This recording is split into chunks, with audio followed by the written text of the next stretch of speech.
Can you hear the music? Well, it's like rain. Rainy.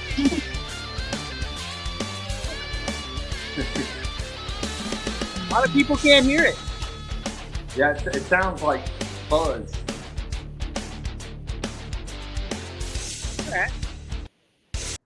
All right. Welcome back to another episode of On the Throne with Dick.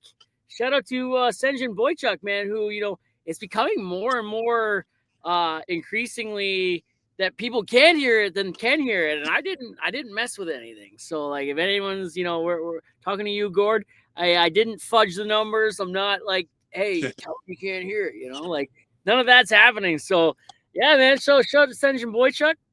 Catch him on all the socials, and this week on the podcast, man, I'm pumped to have the Blue Collar Poet on. What's going on?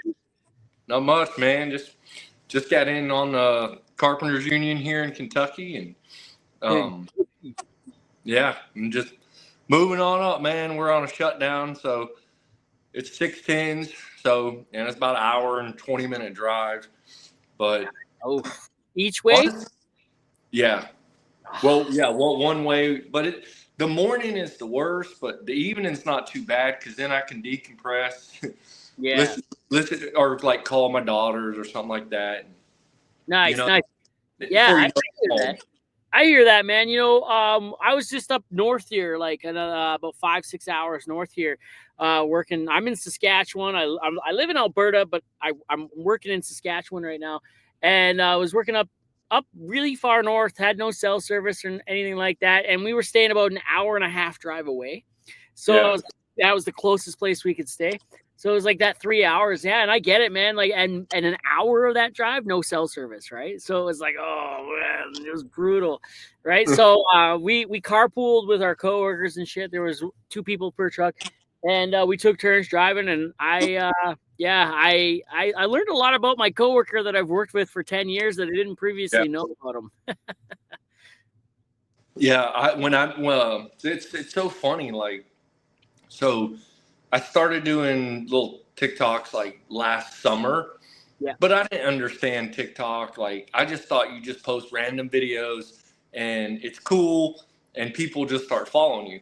So I would post stuff with work and some song to it or something.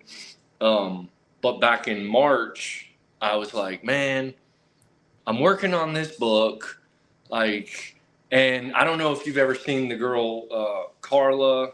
I think it's I Am Lady Warrior or something. She's always in her car reading like blue collar poems or something. And she's almost at 1 million followers. But is she the girl that's like Ben Affleck is okay or something like that, or Matt Damon? No. I know who you're talking about. Yeah. She was super cool. No, well, she kind of inspired me too, like some of her stuff. She follows me back on TikTok.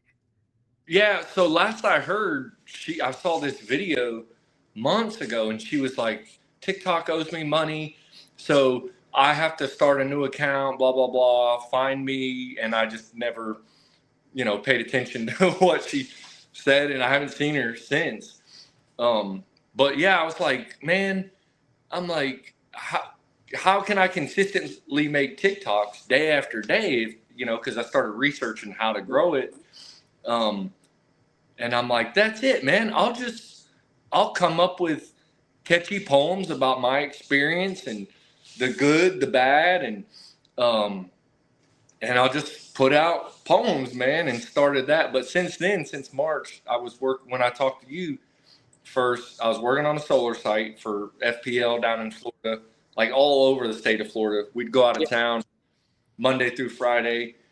And then I left there and moved to Kentucky. And then I was working, I kind of did some CNC, but mostly haul truck driving in a big rock quarry. And then now I'm a carpenter. So when I talk about like blue collar stuff, like I really gather a lot of my information from being like, I understand being in a rock quarry, on a solar site, in the power plant. Hell yeah, man. I'm man, it fits perfect, Fuck yeah, dude. And that's like me too, I could have easily just made it a oil and gas podcast and called her a day, right? And just chat. But like in the summer, I do road construction. So I work, Really? all over, and I operate equipment and I labor and whatever they need me to do, right? So, I've done that. I've done roofing, I've done pile driving, I've done rock crushing and stuff like that. And I've worked, demolition and stuff, right? Yeah. So, oil and gas is a big part of my social media, but like I'm so much more than that, right? I'm blue collar as a whole, and Yeah. that helps talk to different people in blue collar such as yourself. You don't have to work oil and gas, or you don't have to be in residential construction or commercial or whatever, right? And and then turns out lately, I'm talking to people, and I've had some people on that aren't blue collar at all. I just love content, and I think they're a great chat, right? So I'm like, hey man, I make the rules for this podcast, right? This is mine. I'll talk to whoever I want, right? That's right. So, yeah, man, and we've been trying to get you on for a little while here. Yeah, it's like months, and we almost got on the other day. That was funny. Yeah, that was pretty funny, man. Man, it's been months since we've been trying to get you on, but like, man, that's not even the longest it's been. I've been trying to get some people on. We've been trying to work our schedules out and match up for like 2 years. Wow. It'll happen, man. I knock them, I line them up and knock them down eventually, right? Some people I've had on that I've been trying for 2 years. I have them on eventually, and it makes for a good story, right? And what happened the other night?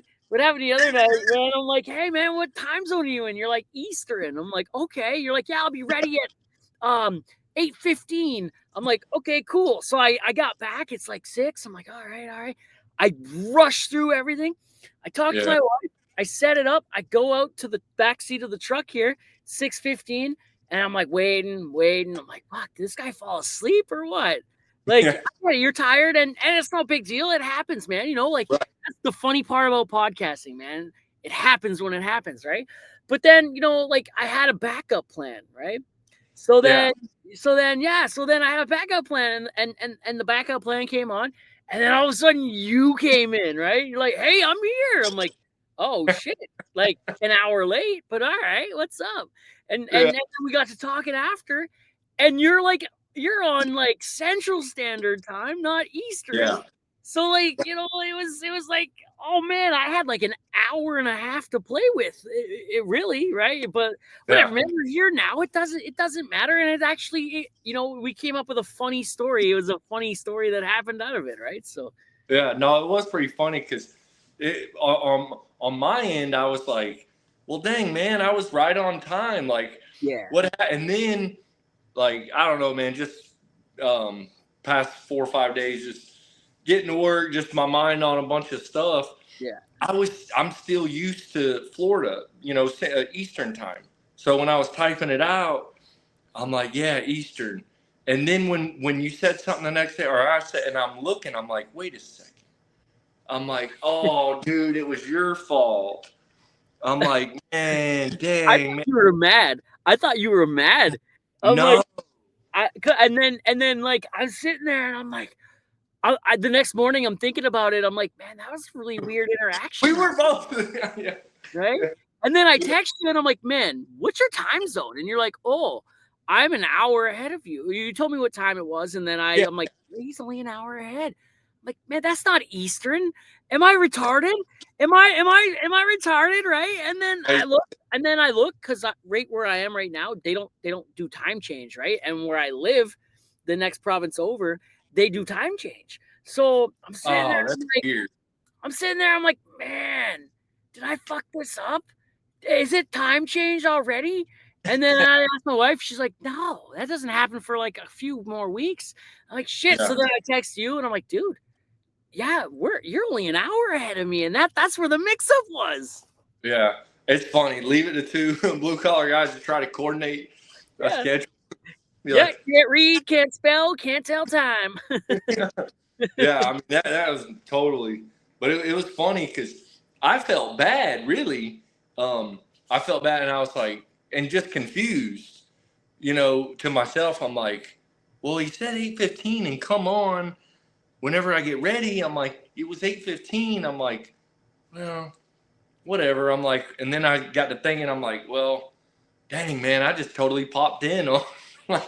Whatever. I was gonna edit it out. I was gonna edit that out. But now that we're having this conversation, I'm gonna leave it in, right? So people can like, they get a sense for what happened. They're like, oh my God, what happened? And then the next week, Do you yeah, it'd be funny just to hear our voices, but you don't put it on YouTube, do you? Yeah, I put it on YouTube. Yeah, I have it on. So the thing was, the last couple months, I've been in some really shitty cell service areas, right? And so I upload them like far in advance. I think I'm like 6-7 weeks behind on putting it on YouTube, which is like whatever. We're coming to the end of that though. We're almost at the end of road construction season. I'll be home. I'll be going back up north to the oil patch, and yeah, man, I have my work cut out for me for editing the videos and putting them up. And yeah, man, it was a lot. And a couple of those episodes, the cell service was so bad and the video just I had to cut the video. Dang. Yeah. It's like that. Certain areas on my way home, it's spotty here and there. Yeah. So then sometimes I catch a phone call. Sometimes I don't. Sometimes I'm listening to a song and then it goes away, and I'm like, whatever. Yeah, man. Yeah, it's podcasting's a lot of fun. I've had this conversation a couple times now. Podcasting's a lot of fun, right? It's a lot of hard work. It's easy at the beginning, right? It's easy. There's no expectations, right? And then you start getting into it, and then you have people that listen and follow and give you feedback on how things look and sound. And you're just like, oh, shit, now there's expectations. And, I'm 146 weeks in now, right? 100, yeah. So we're coming up. We'll be at 3 years here right away in like 3 months. Yeah, it's coming up on 3 years. And, we're doing that. And, look, I've had a lot of conversations in that 3 years, right? And I tried not to get the same people back on, like have repeat guests, right? But that's starting to happen a little bit more now where it's like I have someone come back on, right? And that's fine. But yeah, there are weeks when it's easy because, I try to stay 2, 3, 4 weeks ahead. And then there are weeks where it's hard, where I burn through those 3-4 weeks. And in that time, either I wasn't into it, I wasn't feeling the vibe of recording, or I just couldn't find anyone that wanted to, right? And then all of a sudden, oh shit, it's Sunday and an episode goes up on Tuesday and I don't have anything, right? And it's like, wow, fuck, right? And that's where it starts to get hard and difficult and not so enjoyable, right?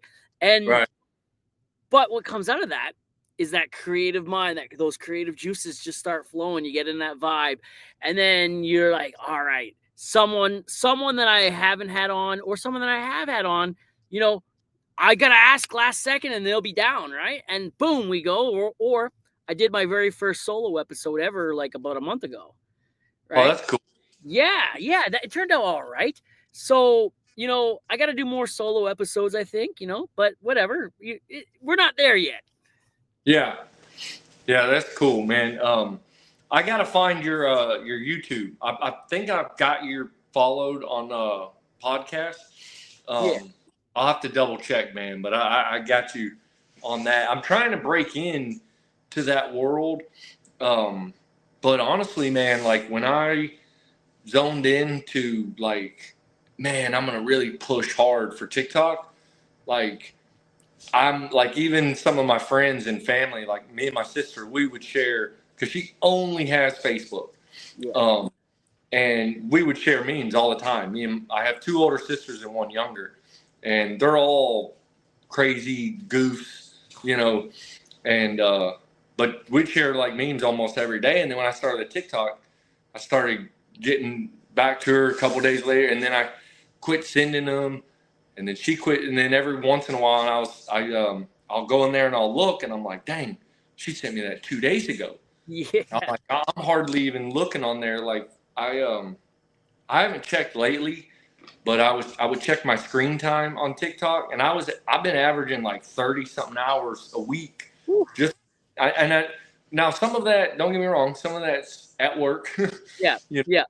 I'm not gonna say some of it's driving, but some of it. Some of it's driving, yeah. Well, and I'll tell you what I do, because like I understand the game with TikTok is the watch time. So if there's somebody like that's got and that's why I follow just a minimal amount of people, like when I drive, I'll go to the friends and stuff like that, and I'll scroll through, and I'm just driving, so I may not could stare at it, but I'll flip through and I'll be able to listen to the whole. I'm not rushed to try to. I'm just sitting there like, oh, I just want to scroll. I can actually sit there and like, okay, if I'm going to follow you, support you, regardless if you're growing or not, I'm going to respect you and watch the whole thing and shoot you a little like. And so, I do that a lot when I drive. I see you like my video all the time. Almost every video I throw up there, you're guaranteed to be in the likes, right? And I love that. You comment, you like. Man, that's a good TikTok friend, right? And like, man, for a long time there, I was a bad TikTok friend, right? I'd follow. So at the very, very beginning, I followed everyone back. Everyone that followed me, I'd follow back. First like 2,000-3,000 people, right? Followed back. And every other day, every like second or third day or whatever, I would go down the list and watch everyone's videos, right? That's before I got too busy with, I only had TikTok. I didn't have Facebook to contend with. I didn't have Instagram yet. I didn't have a podcast, and I was, at home or sitting on site, but then it got, then I blew up and it went like 5,000-6,000 and I couldn't follow everyone back. And then I couldn't keep up with liking everyone's stuff. So then, I had to just wait for it to pop up. Right. And a lot of stuff doesn't just pop up. It just doesn't, right? The algorithm stops sending you stuff after a little while. There's a lot of my friends, I don't see their stuff. But once in a while, when their video does pop up and I see it, I go down the rabbit hole, right? I'm like, oh man, I haven't seen this person in forever. Click. Oh, that's funny. Oh my God, where have you been? Right? Because I start liking some of them. Right. I start seeing them again, So yeah, it's been a lot of fun that way. Yeah, no, it like, so I mean, you see me talk and stuff on there and say about how like I'm trying to encourage, like, and it's funny because it's doing okay, like, but it's a hard niche what I'm doing in the grand scheme of things, because like, but I'm blue collar as everybody. Like I've got so much flack obviously I see all my comments. You might not have seen them, but I'll get the flat. One guy was like, blue collar ? Shakespeare ? And one guy's like, your name should be the blue collar princess instead of poet. And I hear all kind of stuff with that, and I'm like, man, I get it. I don't care. It's not for you. Yeah. But like taking encouragement, poetry, talking serious to a bunch of blue collar people. Oh, we want to have fun, right? We just want to have fun, and we like to razz. Yeah, and so I'm like, okay, I didn't ever expect, and it hasn't happened yet, but like to hit this, threshold where all of a sudden you're just going viral and all this stuff's happened. It'll happen. Yeah, and I did have one video get a lot. I mean, it was like 1 week I just kept seeing my follow go and that was the one I think around about the time probably you saw, where I was talking about, most of us are misfits, outcasts, stuff like that, and that was back in June. I think that one. Yeah, and that one I think hit home with, and my point that, like, not just in that video, but a lot of the other ones is like, well, and I'll back up. So as I've been a person on TikTok for a while, blue collar, scrolling through, I've seen a lot of blue collar, a lot of this. And so a lot of the stuff I was seeing that's really big on TikTok is your linemen with, hot wives that make them, lunches and stuff. I think that one lady retired her husband, he's a lineman or something, real famous, like a couple million. Anyway, but I just saw a lot of like this, and then you got a lot of and dude, I hate on nobody. Like, do your thing, man. If it's legal and yeah, man, do whatever. Make your videos, get paid.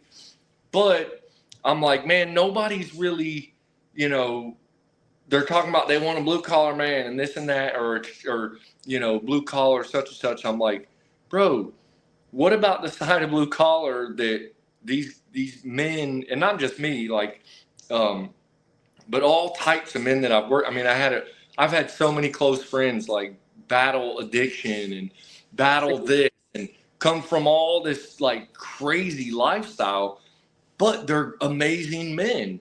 They're quality men. You know, they show up for work. They do their thing. They're smart. They're intelligent. They know, like, man. And I'm sure you've seen this. Like, you've worked around guys that nobody will ever see these men or really know them. They're real quiet. They just kind of keep to themselves. But on the job site, and they're not even like high up in the job. Like, they like to be just a normal worker, but you'll work with them and you're like, God, dude, this guy is just a genius when it comes to putting together or understanding equipment and how things tick. And it's like, man, how did you understand it? So just the whole aspect of not just the rough side, but how the intelligence that comes with being blue collar and what we push through, man. To me, I'm like, you know what? I'm going to hone in on that. And that's also part of the book, like trying to get across the point that, like, hey, we're needed, man, like from every, level in blue collar, like every guy, all hands on deck type thing. And you don't see or hear, like, so EMTs, police officers, military, we know all about the suicide rates. We tell everyone, thank you for your service, all this stuff. But blue collar, we can't run our lights. I couldn't cook my food with, the roads, the oil. I mean, everything comes from that. So I'm like, I'm just going to show appreciation, say thank you, tell them to keep going. And I've always said this, and I really mean it. If I get 200 views, in my head, I always think, well, what if one dude saw that really just, he saw it and was like, oh man, like, that's pretty cool, man. This guy, like, kind of lightened his day up or something. He's having a rough day. He's sitting at home or on lunch break. Yeah, man. Like, to me, I'm like, that's worth it. That's, and money. And I mean, that's good. Don't get me wrong. Everybody wants money. But to me, that's like a byproduct. You know what I mean? Like, I go to work to make money, but TikToks, I make those just to, spread some awareness and encouragement. You get it. I get exactly where you're coming from with that, man.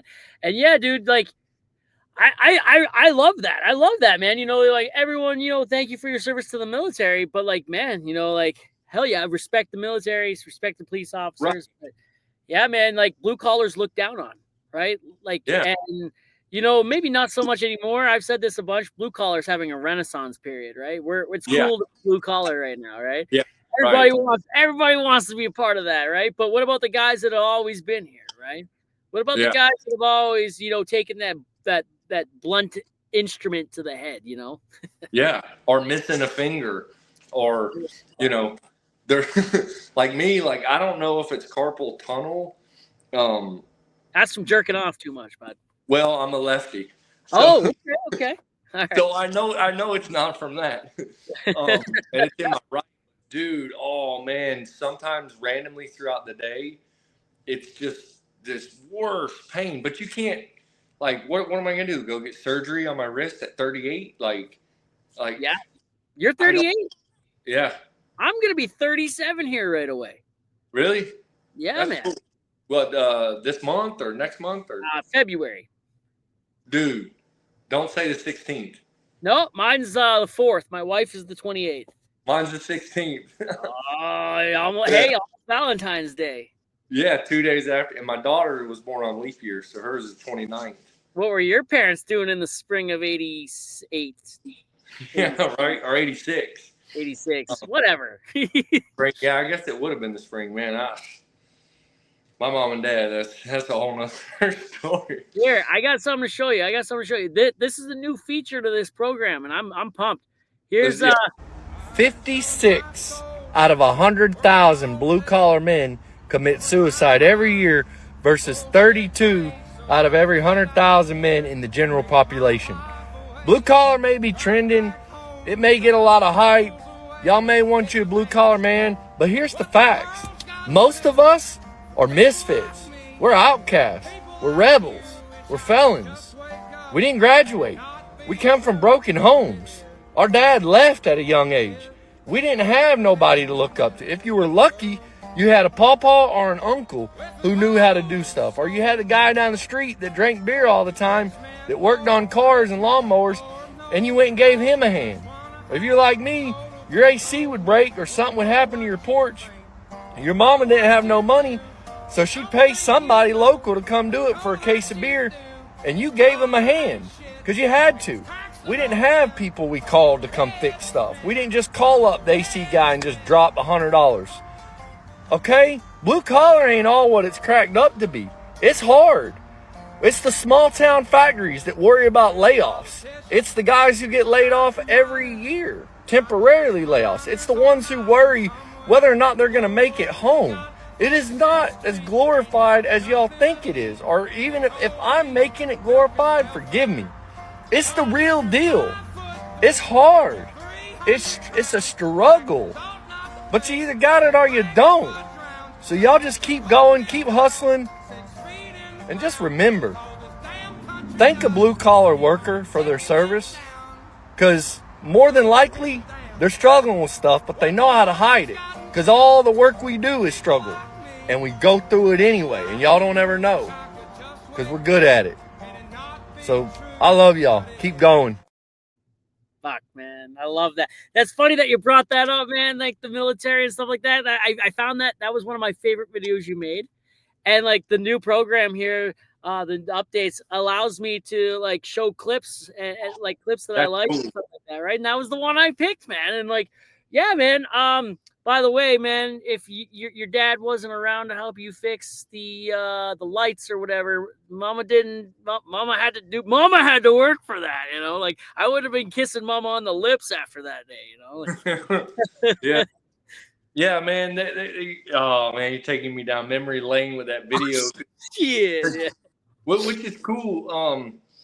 But it's funny because, and you probably are the same with some of your, or maybe a podcast or something, where if you hear yourself again, or you're watching it and you're like, but that one right there, especially because that one, I think I got like, dude, almost half my followers have come from that one video. How many followers do you have now? I'm just hit 11. Oh. So I think it last I checked, it was like I quit looking at some stuff that I used to in the earlier days. It's probably been a couple months. I just kind of focused on certain things. But yeah, it was like a couple months ago I looked and it said like 5,200 followers from that one video. But what's funny is I was getting a tattoo that day. And it was a Sunday. We had to go back to, we went out of town Monday through Friday. And so I only had, quick little weekend. And I just had a spur of the moment tattoo idea. And when I walked in, or I actually called him, I was like, do y'all have time? It was like Sunday at 4:00 in the afternoon. And I had already went to them before. So he was cool with me. And, when you tip people good, it pays. Because he was like, he's like, yeah, sure. I'm just chilling here. But he had to get set up, and I had this rolling because a lot of my videos, it's just like a thought that I'm having throughout the day. Like, man, like for that one, for instance, I'm like, I kept seeing on my FYP about women wanting blue collar men or whatever that I was seeing. And I'm like, man, these women, like, they really don't get it. Like when they're saying blue collar, like, and I had some guys comment on there and be like, that's not all blue collar men. And I'm like, well, just so you know, at the beginning of the video, I said most of us. Yeah. I'm not saying all. And obviously a lot of them are, or that video wouldn't have done so well. Yeah. But I set I had a Durango and I was sitting in there and I did one video that was real similar. And it cut me off at the end because I timed it for 60 seconds and it cut me off saying, you either got, before I could say you either got it or you don't. And I was like, whatever, that was good enough. And I posted it. And but I was like, you know what? I'm going to make another one that's almost identical to that one. And then I'm going to post it tomorrow morning on the way to work, because Mondays were always hard for us. So I didn't have much time to get a video out. But that video, what's funny is towards the end, I started running out of things to think about, and I didn't feel like I got my point across. And so I actually don't like the ending of that video. Every time I watch it, I cringe, because I'm like, I remember that I was searching for something to say, like the part where I said, and just remember, I started to lose how to finish it. But I knew that I had hit so many good points throughout that video. I didn't want to stop it and then try it again. So I was like, just remember, thank you, blue collar. And I hate how I ended it like that. But I guess it came out like, you know, it flowed all right. I just hate how the last like 15 seconds, I'm like, what was that about? Thank a blue collar further search. Like, that did not end how I wanted it to. But that's a perfect point to when people tell you about posting your videos. Just post them, you know, just post it. I mean, now granted, there's a lot of things that get posted that, like, you're like, bro, come on, do a little better with your videos, man. Like, you know, but you know, just post it and see what happens. Cause, I still laugh about it. I'm like, man, what if I would have, you know, never just posted that one? I would not, you know, I'd still be sitting around. I mean, who knows? You don't know, dude. TikTok's so weird. I don't know how I built a following on some of my earlier content, dude. I go back, I watch it. Yours is great. That's cringe. Well, I haven't scrolled through like all the way back on yours, but yours is like the typical stuff that I used to always see when I was just scrolling through, like, because I didn't always see just blue collar. Like some of it I would always see like quotes, and I've seen a lot of Mike Rowe and whatever, you know, a bunch of different stuff, and a lot of funny stuff though, because like I was dating a girl for a little while, for actually like 2 years, and TikTok was just our, you know, boom boom boom, send a meme or send a TikTok back and forth all day long. So it was always something funny, like cat stuff or whatever. My wife loves the cat videos, man. Yeah, my content hasn't really changed the way that I do it too much. You know, I don't, you know, TikTok's kind of going through a little bit of a valley right now. You know, there's peaks and valleys, and I feel like right now it's going through a little bit of a valley where there's Are you feeling that too? Oh yeah, I'm feeling it, man. Instagram's going through a valley too. The Facebook, I'm on a peak. I'm riding a high on Facebook, but Instagram and TikTok, man, like they've kind of lost their spark a little bit. Really? Yeah, that's what I feel anyway. Yeah. You've been in the game longer, so you know. To me, it's I feel like I'm in that little valley just because I haven't been able to keep up. Because I mean, I've just moved, and I've got to get this registered. I've got to get this, and then new job situation, and then another new job situation, and just so much. And then I actually flew to Florida for the weekend, packed up the rest of my stuff in a U-Haul, and then drove it back to be back at work on a month, and that just threw me off. So I feel like a lot of my videos have been lacking what I've had, you know, especially in the beginning. But you want to hear one? Yeah, go ahead. No, go ahead. I was hoping to share this, and now I'm thinking about it. But so I'll tell you the story of how I got onto the carpenters union. Yeah, man, definitely. This was only a week and a half ago. So I don't know how to sometimes keep my mouth shut on the job. Like, if things aren't going right, or if people, I feel like there's mistreatment.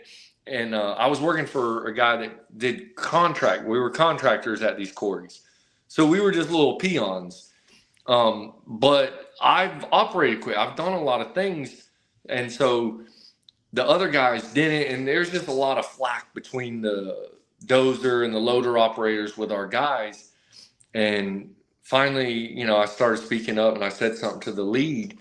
I'm like, hey, like, we're not all retarded here. Like, a lot of this is your operator's fault, blah, blah, blah. And they're telling us to do this, and they change up on us. And then we got a new operator and they wanted this. I'm like, how can we, it's not just like that we're dumb. Like, we're trying to keep up with what you guys keep changing on us.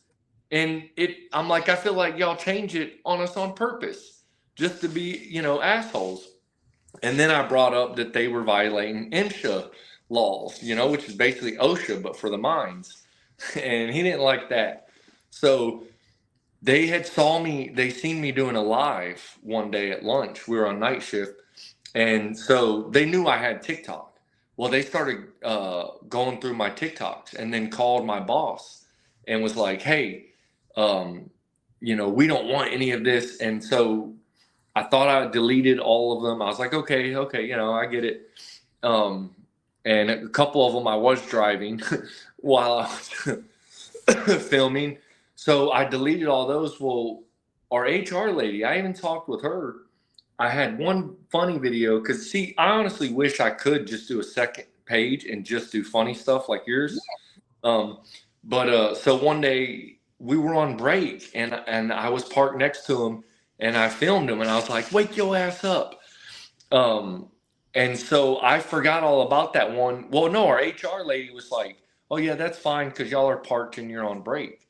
Well, it was like I had a day off to go see my daughter's homecoming game. And I'm sitting there shaving, getting ready, about to head out. And I get a call and I'm like, well, I'm shaving, I'm getting ready to go. And then I get a text from them, call me. And I'm like, yeah. I'll call him when I'm on my way there. And then he calls me again. And I'm like, all right. So I answer. And so he chews me out. And then he's like, well, not only are you fired, but I'm firing your uncle. And I'm like, I could handle getting fired, but my uncle's like 61 or 60 years old and, made some bad choices throughout his life and, had some felonies. And that was a good job for him to keep. Like, it's hard for him to find, where we're at, like, you got to drive like 45 minutes or an hour to get to anywhere worth working at. But so they fired him and me. And I'm like, bro, I don't know, like, if this is a cool story or like a dumb story, but I'm like, if I ever get like really big on TikTok, I'll be able to say like, hey, I got fired for making TikToks. That hasn't happened, man. That hasn't happened. In fact, actually, I got hired because of my TikToks at 2 places. Right? I Really? ended up taking the one job, right? I really kicked myself in the ass for it, man. A really good company wanted to hire me on just to do their social media stuff. Like, Really? make That's videos cool. for us, and I wasn't ready for it, right? I wasn't ready for it. They're gonna pay me like pretty much what I make and then some. And then just to make videos for them, man. And I'm like, fuck, right? And now looking back on that, I'm like, shit, man. But like in this space, and you're gonna find this out, man. Your time's coming. A million opportunities are gonna come your way, and you can't take them all, right? And Right. you just gotta know which ones are worth taking and which ones aren't. But if you let one slide that was worth taking, just wait, man. It's coming back around, right? You'll always. That's Man, cool. I'm telling you, dude, I get some really cool opportunities, and I'm kind of, I don't want to talk about what this is exactly, but I have an opportunity right now that could potentially change my entire life, and like maybe I might not have to work anymore. I'd still work, but like, Yeah. and it's like double the money I bring home per month right now, right? And like that's crazy to me. But I'm having a little bit of I'm having a little bit of a morality check with it. Yeah. Right? I'm like, does this make me a sellout? Who suffers because of this? And shit like that. And like, I'm having a hard time with it. I'm trying to talk to my wife about it, and she's like, this goes against your morals. Don't do it. Don't do it, right? And I'm like, I guess, I've worked really hard, man. I've been in this social media thing for over 5 years now, right? And Wow. the following Nice. I built, and the blue collar people that are on my side, and we've marched up hills together, and we fought in the trenches, sort of, kind of speak. Yeah. Everything I've done for my niche, my people, my community, I think it might go against it a little bit. And for what? A chance to make money. My wife even said, money's not everything. Money's not, if you even got to question this, don't do it. It's good money though. It's good money, but that's how the devil gets you, right? They throws temptation at you, right? So Yeah. they're just, I don't know, but I'll be talking about it more as we go, as I learn more and uncover. I'm in conversations right now, so. Yeah, I got you. So you're still filling it out. Yeah. Yeah, I hear what you're saying. Even like you reaching out, and there's another. I did one podcast with a girl, Chelsea. She's always like, I'm married to a blue collar man. I know Chelsea. Yeah, she's She's super coming on cool. my podcast. She's gonna come on. We're gonna get her. Yeah, she's already said yes, but it's just lining it up, right? So. Yeah. But yeah, so that story, like, I mean, like you're saying, like going through your test and this and that, like, and life's crazy, man. Blue collar, especially like if you're trying to make waves in the world, not just go to work, come home, and go to sleep. Like you're saying, you find these opportunities, and it's like these waves with it. And I've had some terrible circumstances, some my own doing, because I used to party too much, and this wasn't even that like long ago. I mean, a year ago, I can tell you stories, but throughout my 20s, and I had like periods like 2 years where, I was, not making good choice and setting myself back. But then there was times where it was things out of my control, like this happened, that happened. And I'm like, all right, I'm back living with it. Or I lost a house in a divorce. I lost a house even with a girl I was dating. We weren't even married. And I don't even want to get into that story. It's kind of complicated to explain how she got it. But yeah, and that came less than 2 years after I lost a house. Well, technically I lost 2 houses in that divorce, and a bunch of money, but whatever. But like when I got fired and I was, going to see my daughter's homecoming game, she's homecoming queen. I was like processing it all, and I was like, like this sucks, but man, maybe this is just a test. Like everything has always worked out. Yeah, man. I'll be all right. But then my grandpa called. Now, see, I moved to this area of Kentucky because my grandpa, he's from this area, and when my granny passed, he moved back up here to his property. So he's the only family I have here, and my uncle. But my daughters live closer now that I'm here. So that's really the main reason. But this was like home away from home. Well, he calls me up, and he's always been a very negative guy anyway. So I'm like, whatever, man. But he, towards me in particular, not just negative in general, but just whatever. And he's like, you're no longer welcome here.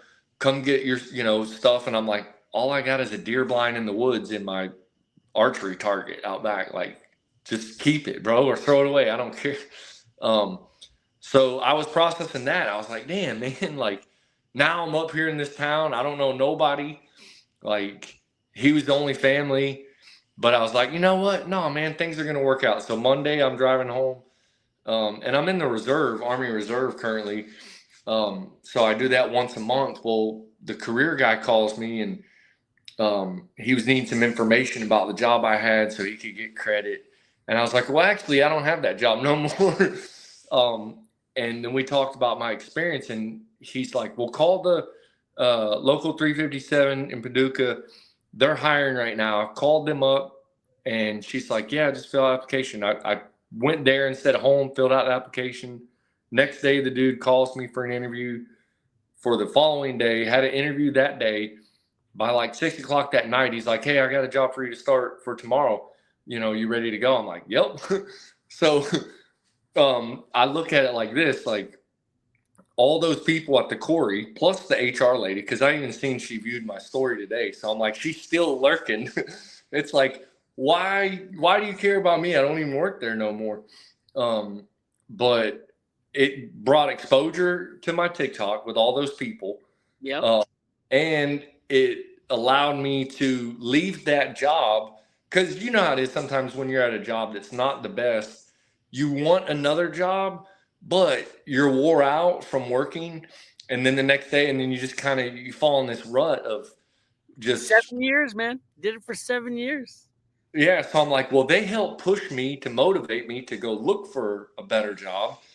They brought exposure to my TikTok, and like now I don't have to worry about the negativity of my grandpa no more. So I'm like, it's actually a good thing. Thank you, Jesus. Yeah. I was going to ask you, man, how did you get into blue collar in general? Like, you're 30, 38, 39?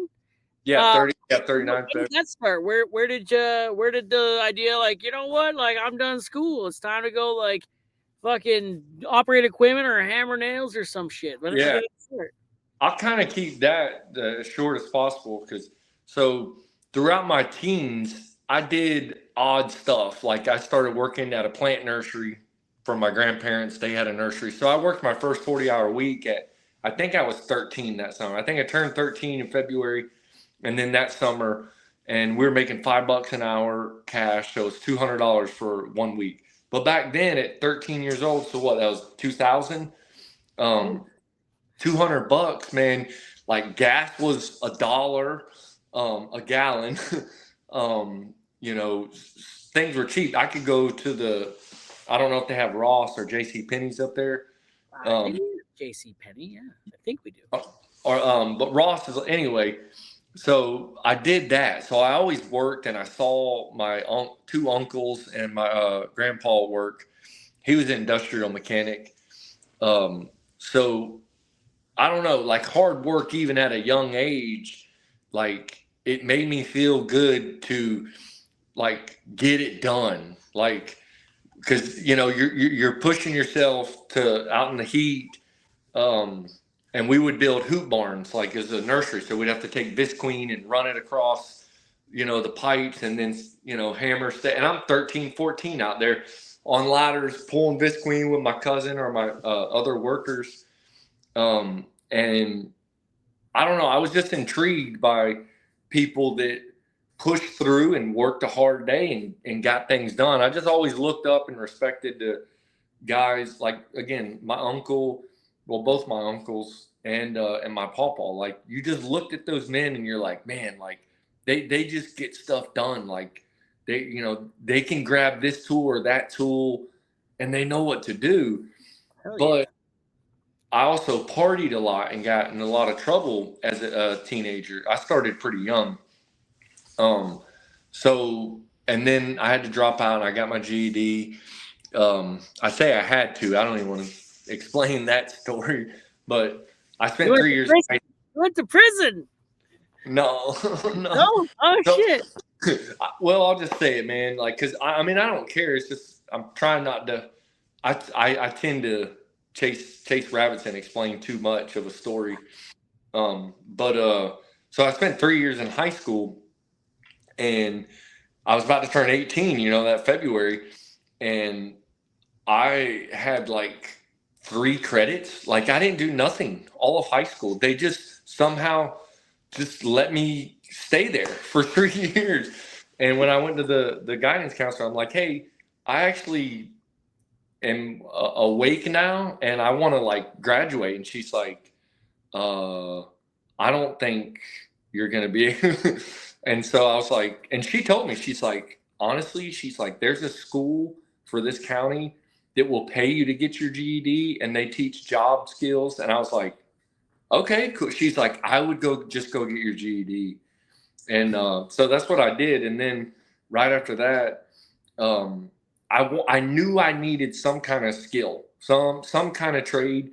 And, you're talking about Jesus earlier. I'm always like, and I'm not like overly religious, but I have that in the back of my head. And I was like, well, he was a carpenter. I'm like, So I'm like, that's probably cool. So I went to a trade school for carpentry, and what would Jesus do? Huh? What would Jesus do? Yeah. I mean, I was like, well, and working with wood seemed cool to me. Like already, like, you know, when I would see people work with wood and build sheds or porches and stuff like that, I always admired guys with hand saws as a kid. So I worked on a towboat, which we were pushing coal. We moved coal from St. Louis down to Baton Rouge, Louisiana. And yeah, we worked 28 days on, 28 days off. So my 28 days off, I'd be at the trade school and then back on the boat. And man, I mean, and I wasn't even necessarily projecting like, hey, this is going to be my career. But on that boat, the next youngest guy was like 34, and I actually turned 19 on the Mississippi River while we were working.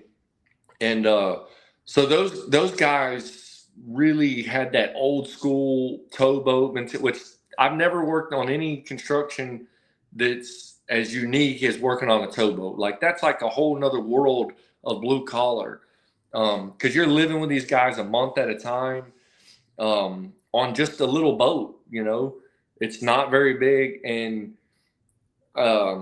they're very well. Feral is more like a woman term. I'm trying to get a tugboat guy on the podcast right now. We've been talking we've tried to sit down and record this podcast twice now, but he was on the boat and Wi-Fi and the cell service wasn't good. So yeah, it's weird, dude. Like it's like you're on the river and the cell service sucks. Just go step on land and it's good. It's the weirdest thing. But I didn't have a cell phone back then. I was only 18. Like cell phones were a thing. But it's still like I don't know, it was still weird to me. I just used other people's phones, you know. Phones weren't tied to our hip back then. Yeah.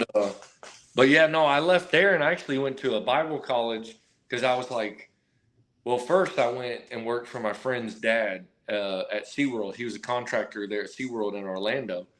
And he did all the builds there. So I'm like, yeah, I just finished trade school, you know. I'm going to go work with him and then go to college. And so I got a lot of carpentry experience there, like building water slides and doing concrete forms and demoing awnings and doing some metal studs, just a bunch of things there.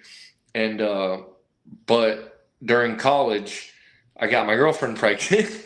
And it's not, well, we'll just say this. Like they had like one rule at the school, and some people disagree with it. I'm like, bro, it was a Bible school. Like they got to have some no fucking. Yeah. Well, yeah.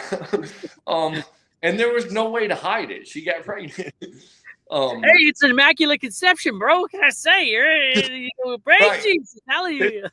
It was the angel, not me. Yeah. I'm like Joseph. I don't know what she's talking about. What did you guys put in the rice pudding? But that was cool. So I started asking guys at the school because I'm like, well, I need somewhere to work. And I'm like, I knew construction. So I just asked guys in the school, I'm like, that were local, if they knew anybody that needed a laborer or something. And this one guy his brother was a tile installer. So we met at a Subway for an interview, and he was like, can you read a tape measure? And I'm like, yeah. And he's like, all right, you're hired. And he was doing a marketing business on the side, and he really wanted me to get into that. And so I did like a marketing side business with him and did tile. But yeah, I still wasn't even thinking this is what I'm going to do. Like the whole time I'm like, I'm going to make it big in this marketing business and do this and that. And then like a year and a half goes by, and he's leaving me on the job by myself installing the tile. And that's when it started to click. I'm like, wait a second, man, I know this. Like now I don't just know carpentry. Like I can set tiles. Like I know the little ins and outs. And that's when it started really getting fun. And then, so I stuck with tile for a while, but then, you know, you work with a shitty contractor long enough, you don't want to do that. So then I get a job at a warehouse or a CNC machinist for Caterpillar. I did that. But then they shut the plant down after we went on strike. We came back for like 2 months, and then they just finally came to all the guys that had been hired the last 2 years, and they're like, "Hey, you're all indefinitely laid off." Yeah. So I'm like, "Oh man, here we go again," and then just job after job after job, over and over. But yeah, it'd be too long to tell you all the different jobs I had. Hey, that's badass, though. I got a question for you. Do you know what viscosity is? Viscosity, yeah. Viscosity, yeah, man. What, in your own words, what's viscosity? Viscosity, thickness. Yeah, man, the thickness of a fluid, right? Yeah. Where I'm going with that is the podcast is sponsored by the Mudman, who deals in viscosity, who deals in the flow, the thickness of the flow of the fluid and shit like that when you're drilling on the drilling rigs, right? Yeah. So he deals in the thickness of your load, and in college you're all about that, right? I'm all about it all the time. Yeah, man. Yeah, and so for all your drilling fluid and laboratory testing equipment needs, the Mudman's got your back. Visit www.mudmanmarket.com and check him out. And you know what, man? Like that guy, he was integral and has been integral and will forever be integral to the success of this podcast. When I needed it most, the first 14 episodes or so, he came in and he got me a headset and a mic. And last summer, so we're looking at a year and a half now. I remember when it was a year. Now it's a year and a half. He supplied the podcast with a MacBook Pro, and we couldn't edit worth shit without the MacBook. And now we can edit good, and I do all the recording on the MacBook. It's got me off the phone and shit like that. So shout out to the Mudman. He's been a huge part of the Mudman. Yeah, I love that guy. That's cool, dude. Yeah, man. They got at first when you were saying them, I'm thinking of tile. They've got this whole new group. It's called Mud something, but they're taking it back to the old school mud style of tiling. But I'm gonna have to when you get this on YouTube, or I'll have to find him and see that. Is he up there by you, or did you find him through social? The Mudman? Yeah. Oh man, when I lived in Calgary, which is down south, 3 hours south of where I live now, he lived not too far. He lived 10-15 minutes away from me.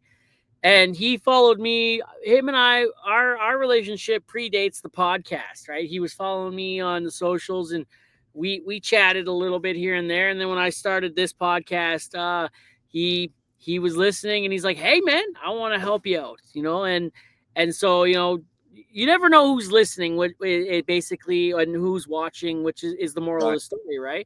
Which is crazy, and to think that everybody's watching and everybody's listening. You know what I mean?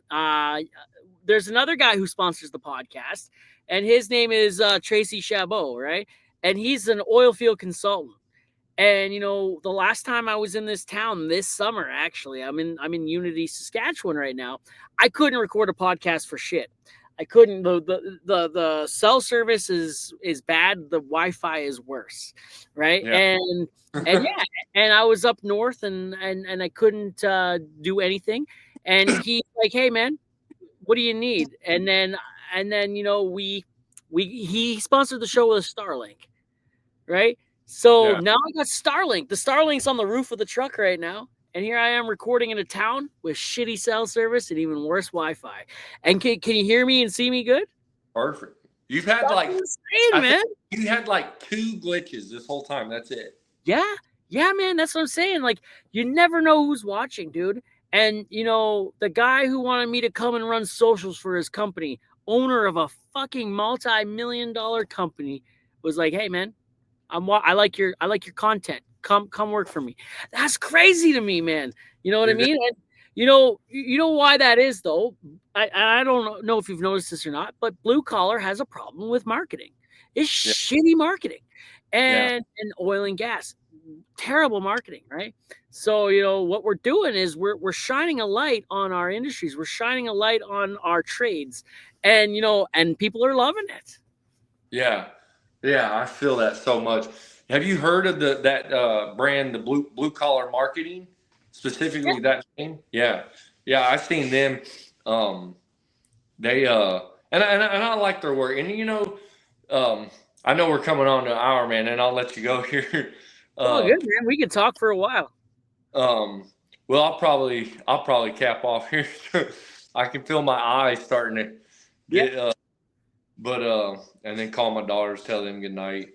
But a lot of some of my videos, which I'm blue collar, so sometimes I just have a dumb idea or something random to say, like, and it's funny, some of the videos I'm like this is purely just because I need to post one video for the day and I'm in the moment, let me grab my phone and say something, and then I'm thinking, you know, it's just a video. It's gonna be like 300 views. It's gonna be crap. But hey, I posted one, and then it's all these I'm like, what the heck, bro? Like, but like you were saying, exposure.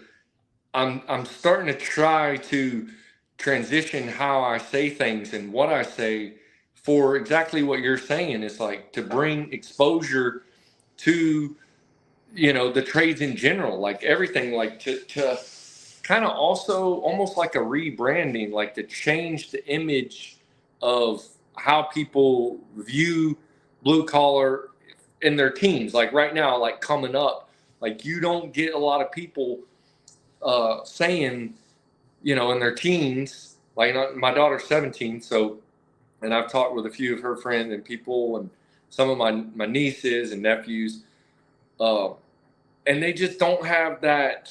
It's like not even on their radar on a lot of these kids' radar. And it's like, bro, do you realize, like, I remember when that Job Corps, the trade school that I went to, they were telling me about how the union back, and that was in Kentucky. I actually came to the trade school here in this state. He was saying that the apprenticeship wouldn't even let you in unless you had a year or more of experience, but because of the trade school, they could get me in the apprentice.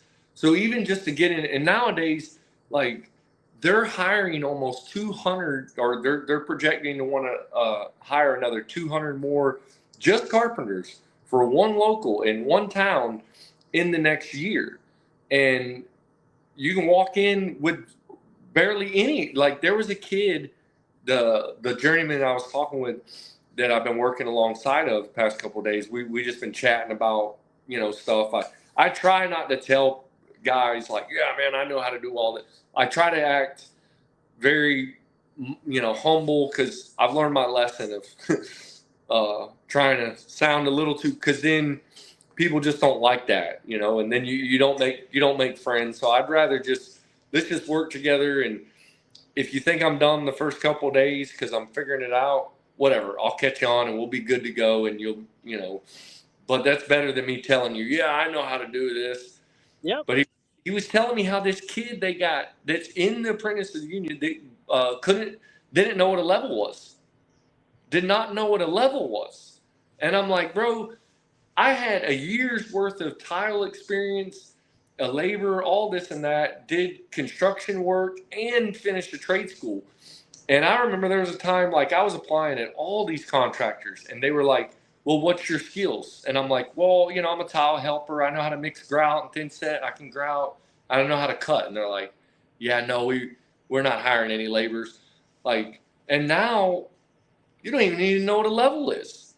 And you and they'll hire you. So to do what we're doing, like you're doing, and it doesn't just, you know, create a following, but like you said, it puts that exposure out. And I think we're creating a community, like of guys, to where we can laugh with one another, we can, you know, be serious with one another, and we can also clap for one another when things go good, you know, which is cool, man. TikTok or social media in general, they always say like strangers will clap for you more on social media than your own family, dude. Amen to that. Hell yeah, man. That, and you know, like we were saying, the exposure, this podcast, man. I talk to blue collar workers from every trade all over the spectrum, right? And that's what I'm trying to do. You know, we're trying to have a few laughs in our conversation, but you tell me what you do, how you got there. And if someone's listening and they want to join a trade or they want to switch their trade or whatnot, man, the guidebook is here. You know what I mean? The book is here. You know, come listen to the blue collar poet talk about, you know, carpentry and how he got into it and what this is. And, you know, that's, I love the podcast for that, man. You know, we're creating connection. We're creating like a guidebook, you know, and we're having a few laughs along the way, you know? Yeah. Yeah. No, I thought about a podcast probably about it's almost been 2 years for me too. Or about 2 years. But then I got to thinking, I was like, well, you know what, man, that's just too much on me right now. And even like hearing you say what you said, it was like confirmation that's not now, maybe later, but I don't think so. And I remember thinking to myself, I'm like, well, if I do the right thing with the social and I get myself out there, I'm like, I can always just be guest on other people's podcasts. Yeah. And, you know, and I'm like, great way to spread your message too, man. Like, I've been a guest on a lot of podcasts, man. I love it. Yeah. I love it. This will be just my third one overall. The one I did like 3-4 years ago for Tile. It was a Tile podcast, Tile Money. That's a really cool guy, Luke, out of Sarasota. He started a Facebook group and a podcast, and all his podcast is just straight, obviously, Tile Money. It's geared towards to help the small business owner and just in general, all of us, of how do we price our tile and all this stuff, like why it should be this much, products to use. So it's really, and I found that podcast, and when I was doing I did a tile business too. It's been 3 years since I let that, because the divorce went really bad and taxes, and then I had to move. And the area I moved to, it was so cutthroat, dude. It was like what I used to get like $8 a square foot for, people were fighting to get it at $2 a square foot. And I'm like, $2? I'm like, bro, I wouldn't even touch that for $7. And you're like got 20 guys fighting over it at $2. And I'm not even joking. It was that bad. So that's when I got into trucking. But yeah, when I was doing my business, man, every morning to jobs, I had that Tile Money podcast going. And like you said, like you can sit there and listen to that. And not every podcast was super deep or super right into the money. You could hear stories like, hey, this guy is doing this and that. This guy just started. But he had me on, and that was really cool. It was pretty like nerve-wracking because I've spoke in front of like, I don't know, maybe 100, 150 people before, and 50 and 30. Like I spoke before, and that's easy to me. Like to grab a mic and stand up and talk in front of people, give a safety meeting or a brief, like that's no problem. But when I started looking at my phone and talking and like having this conversation, the first couple of times it was, I didn't know how to do it. But now obviously with TikTok, I mean, I don't even hang out with nobody. So I feel like I'm in the TikTok world all, like it's easy now because I feel like I'm just I'm like, well, let me talk to my friends on TikTok real quick. Well, man, I love that. I love that stuff, you know, and fuck, man, if you go to the Apple Podcast app, right, and you type in Dick Frost in the search bar, you'll get my podcast, but you'll get every podcast I've been on, right?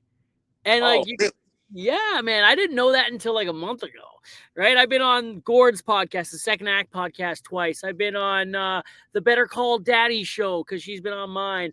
I've been on the Blue Collar Future podcast. I believe I was on his. I've been on Blue Collar Interviews podcast. Oh, dude, I've been on a bunch of them, and they're all right there. That's cool. I'll have to go through, especially now with the time back and forth. But here lately, like I really am trying to like lock into this writing, like, cause dude, I mean, you heard my story.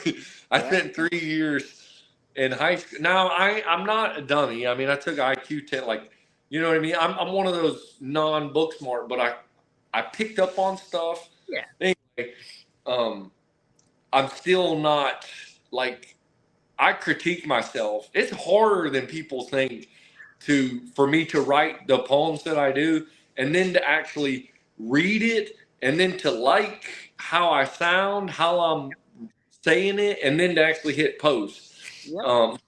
You know, so sometimes I go a period of time without posting one because there's so much going on in my head about what to write, and I get halfway through one and I'm like, it's not coming out right. And then I put it on the back burner, and then I get another idea, and I start that one, and then I get another. So I've got like 6 of them that are half done right now. So I'm trying to stay focused on that. Like, all right, man, like there's only one way you're going to get it wrote. You've got to sit down, and you've got to just come up with words. I got my little dictionary with my thesaurus. I still use that. I don't use just all Google. Which Google does help. I'll type in a word. I'm like, what rhymes with steel? And just GPT, man.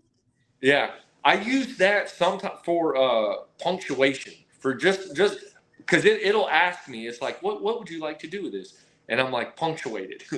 Yeah. And then because especially in my writing for the book, like because I'm horrible at that, and I don't want to give it to the first editor because I've got a family member that's like super intelligent when it comes to all that, and I'm like, all right, you're going to be my first line of defense of editing, of punctuation. So I'm like, I want to at least clean it up with ChatGPT first before she gets it. But it's just going to be a short, like maybe 30-page book, like around like 7,000 words, maybe 8, maybe 6, just almost like a little pamphlet type book, you know, maybe around 8. That out. When do you plan on it coming out?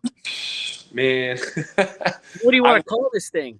So I really would love to have it out before Christmas. Oh, shit. The publisher said once I get the manuscript sent to them, like no matter how it is, like it's going to take them, I think she said 4 to 7 weeks or 4 to 6 weeks or 5 to 7 weeks, something like that. So if I can get the manuscript to them by, say, the first week in November, it's pretty doable that they'll have it out. And obviously they've got it set up to where I'll probably have like 500 print right out the gate, and I'll pay for those out of pocket and pay all those fees. And then they list it on Amazon. They put it in Barnes and Noble, and then after those copies are all sold, then they just print as people buy it. So I'll be calling this thing the Blue Collar Poetry or what? Well, man, I've wrestled with that too, but there's actually a book called the Blue Collar something. I got to get it to read it to see kind of how good or bad they are. Yeah. But my original idea, and if you know, it'll make sense now that I say this, because I put it in a lot of my videos on the top, like the wording over my head, it'll say, "This is the Blue Collar Man." That's what I want the book to say. The title, "This is the Blue Collar Man." I love that. So then, like, as you're reading it, it's like, and so it's kind of going to be like, or it is, but I've wrote so many pages, and then I've got just notes spread all over. So hopefully when it all comes together, you open the book and beginning to end, you'll be able to be like, okay, this is the Blue Collar Man. And I really just am touching on, like, and again, like, we're all cut up, but at the end of the day, I don't know how to say, we have we're actually very compassionate and kind men to our brothers, like, and we're fighters, we're lovers, like we actually, we see things different. We are intelligent men that understand mechanics. So that's kind of what I want in the book to hit, is like, no matter what these guys have gone through, whether you came up, better than others, we still came up in some kind of difficulty. If not, we experienced it on the job. You know, so, and so if you're still in it, like there is a personality trait that I think we all kind of have, and that's, you know, that grit, that determination. And I want the person to basically finish reading it, and if they are blue collar, to like be like, hell yeah, like that's me. Or if they're not blue collar, to when they see, like, you know, maybe they've got a family member that's in some kind of whatever the blue collar may be, where they're like, after they read the book, they're like, man, let me call my uncle or cousin so and so and be like, you know, thank you for what you do, man. I've never really thought about how significant and important and vital you are to my everyday life, you know? So, you know, that, and then again, after that one, I hope to be off to the races after that. Not saying I'm going to retire, but I mean, I feel like the next one, because honestly, I may have so many notes. I probably have about 2 different books already, but I want to just kind of keep them flowing after that. Like another one that maybe touches on a different topic, but keep them all kind of small, 30, you know, just quick to the point, something you could put in like a mechanic shop with the next to the magazines. And somebody can pick it up and just flip through and read 2 or 3 pages and still get the gist of it, you know? Well, man, when you get that book out, we're going to have you back on. All right. You know what I mean? Where can people find you on the socials? So right now I'm just strictly the Blue Collar Poet. Well, I do got my Instagram. I think it's the Blue Collar /Poet 633. And then the TikTok obviously is just the Blue Collar Poet 633. Facebook. So I'll tell you my name. I don't care. My name's Dustin Crosby, by the way. And I've tried to change my TikTok or Facebook to the Blue Collar Poet, and it said something like it won't allow me. So maybe I'll have to add like a name in parentheses under that. And I'm currently on there, and I don't know if you do all yours different, or some people I know they post a little different things on their Facebook, and that's kind of the goal, that hopefully in the next couple months I'll have kind of a system to it. But instead of just videos, I'm gonna have more just kind of a few little quotes and some things to read. Well, yeah, I post my videos on Facebook, but I also post pictures and I update statuses and stuff like that. And, you know, I do stories, and I try to, you know, post things that you wouldn't see on TikTok or Instagram, right? And I think, you know, we're only about a month or 2 away from Facebook becoming my my biggest social media platform. Yeah, I'm gonna have to break in and follow you, for sure. But as of now, it's just Dustin Crosby. You can find. I have this. I have the same pictures though on all my. So I did change that up, and I do already have a lot of the same videos from TikTok on there. But it's been a lot of family and friends, so I just do some here and there. And it's got barely no exposure, you know. But What? No, I was just gonna say, but you know, you just gotta figure out the kinks and just keep going. I can see you rubbing your eyes there, brother. I don't want to keep you too much longer. You got to call your kids before you hit the sack there. But I finished the podcast up with one last question. And, you know, Mount Rushmore has 4 of the most influential people up on the rock. If you could have your own Mount Rushmore, if the Blue Collar Poet had a blue collar or poetry or just whatever Mount Rushmore, 4 people you look up to, inspire to be, or that have inspired you, who would they be and why? Well, we'll put Jesus and Johnny Cash up there for sure. Johnny Cash. That man could write, and like, God, he was such a good artist. Mike Rowe. Fucking Mike Rowe. Mike Rowe. I got to give, because he's up there fighting for us guys. Another inspiration. We'll go another old school with this one. William Wallace. William Wallace, gonna cut and quarter you right on the fucking table, bro. brother. Yeah. They can take our lives. They'll never take our freedom. Hey, man, if you do some history, like I'm a history nerd. Like, read up on it. Like, and that's another thing, dude. Real quick, a lot of the old warriors, they all wrote. They could all write too. Like, I don't like nowadays. Like, I don't know. I guess I'm a little butthurt that some people judge the poet. No, listen, man. Why do you think you write poetry, and why do you think William Wallace wrote poetry? What do you think my journaling is? I journal, right? Yeah. My journal, it may not come across as poetry, but I went through a rough time this year. A really rough time. My mental health was in the shit. I got diagnosed with borderline personality disorder. My wife been telling me for years, journal. My therapist finally told me to journal. I listened to them both. I journaled. I take what's up here and I write it down there. It might not come across as rhymey or, it might not be lovey-dovey shit, but it's in my mind, right? We all do it because we got to get what's up here onto that paper. So, it's our outlet, right?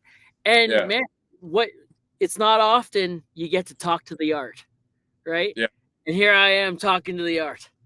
That's cool, man. Is cool. Yeah, we can end on that, brother, man. This is a good chat, and I'm looking forward to the next year or so, seeing where you grow and how things change for me. And hopefully I have Mike Rowe on my podcast by then. I've been trying to get Mike Rowe on for the last 100 episodes now, 100 weeks. Really? I tried to get Mike Rowe on for episode 50 and episode 100. I don't regret who I had on for those 2 episodes, but I reach out to him. I text him, or not text, I email, and I do whatever I can. I tagged him in videos. Mike Rowe is my white whale for this podcast. Yeah, that's cool. You like him too. Yeah, badass, dude. Dude, did you ever know Mike Rowe's story? We'll get into that another time, but Mike Rowe, he wanted to talk about blue collar stuff, and his grandfather was like, I'd much rather you did blue collar stuff. And so Mike Rowe's grandfather survived long enough to see him do 1 episode of Dirty Jobs, and or it wasn't even Dirty Jobs back then, it was just on the news. He was talking about blue collar stuff. Yeah. And his grandfather was happy with it, and then he died, and then he went and did, his Dirty Job stuff. Yeah, that's good stuff, man. All right, brother, I'm gonna let you go. You have a good one. Hey, give me your tagline. You either got it or you don't. Either got it or you don't. All right, brother. Right. Hey, man, thanks for coming on the podcast, man. I appreciate it. Man, stay frosty. Yes, sir. Have a good one, man. Appreciate you. Now we just click the button. Oh, the outro music's playing. Do you want me to just leave? You can if you want.